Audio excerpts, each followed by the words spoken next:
Pour le nouveau film, j'ai vraiment voulu filmer le paysage comme projet, un paysage comme projet politique, en filmant des cas de développement local, de nature très diverse, mais qui ont en commun d'avoir lieu dans l'espace rural. Donc, est-ce qu'un projet de paysage c'est un projet politique, et est-ce qu'un projet politique c'est un projet de paysage? Voilà, c'était un peu ça la question du film.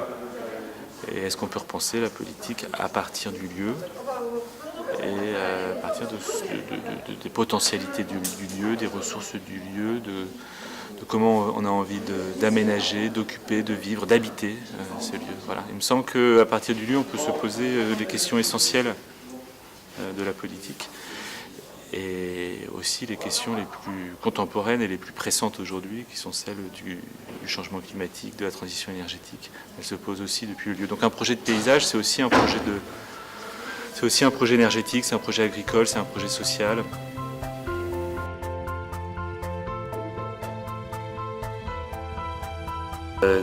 Moi, je pense pas que on puisse aujourd'hui définir la ruralité par rapport à des modes de vie. Effectivement, en Europe, il n'y a plus tellement de différence dans les modes de vie ruraux et urbains. Si c'est l'électricité, l'eau chaude et le téléviseur couleur qui définit l'urbain, alors effectivement on est tous urbains, on est d'accord. Néanmoins, quand on parle avec des élus ou des habitants, on s'aperçoit que la ruralité a quelque chose que la ville n'a pas. Elle a des charges de ruralité qui sont spécifiques. Donc peut-être on peut penser la ruralité à partir de ces charges. Et c'est bien ça le discours des maires ruraux, c'est prenez en compte les charges de ruralité, le territoire.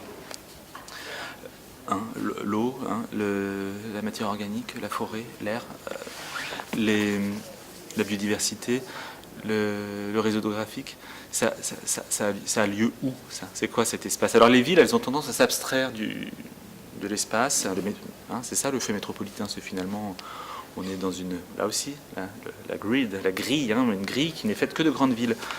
Donc c'est Nantes, elle est dans une grille où il y a Édimbourg, Manchester, Lisbonne, et peut-être elle est plus dans cette grille-là que dans la grille où il y a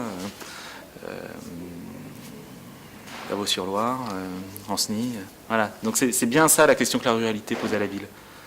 C'est ne vous substituez pas au monde.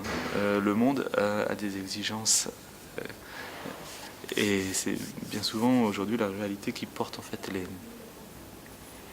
C'est-à-dire la ville a des externalités qu'elle fait porter à la ruralité et elle est pas mal dans le déni de ces externalités. D'où viennent les matériaux, où vont les déchets, d'où viennent les aliments, d'où vient l'eau, etc. Donc, la main-d'œuvre. Donc il faut... Moi, il ne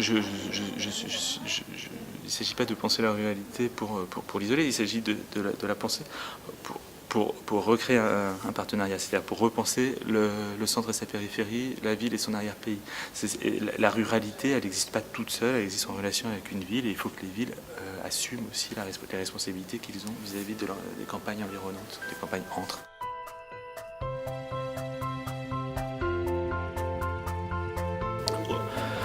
Donc effectivement, il y a tout un courant de pensée qui dit non, c'est la transition, ce sera avec les villes, la smart city, etc. C'est ça la solution. La ville connectée, on va tout. Moi, je pense que quand on pense comme ça, on pense trop avec une logique d'ingénieur et de décideur et pas assez dans une logique. C'est une pensée qui n'est pas assez politique. Il faut réfléchir en termes d'organisation humaine, d'institutions. Il faut que les gens créent de nouvelles institutions, des institutions adaptées aux enjeux locaux, et aux pratiques et aux cultures. Donc il me semble qu'aujourd'hui le rural